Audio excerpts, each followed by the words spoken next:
Pero ito na muna, report lakay ni Val Gonzales dahil pamumudmod ng social pension sa mga senior citizen.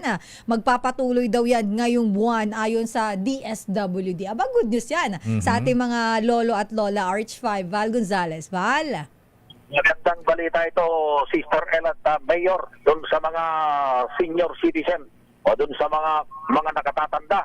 Dahil ngayong buwan ay tuloy-tuloy ang pamamahagi ng social pension grants ng DSWD Field Office NCR sa mga senior citizen dito sa Metro Manila.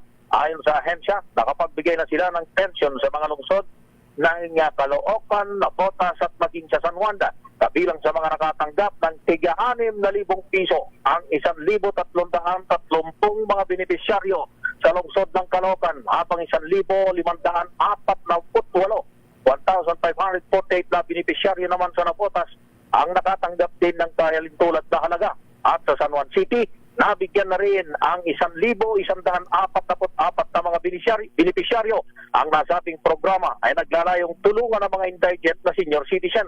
Ang pagtaas ng social pension sa mga senior citizen ay isang mandato sa ilalim ng Republic Act 11916 upang maalalayan ang mga indigent na lolo at mga lola na mabigyan ng dagdag na suporta sa kanilang pangangailangan.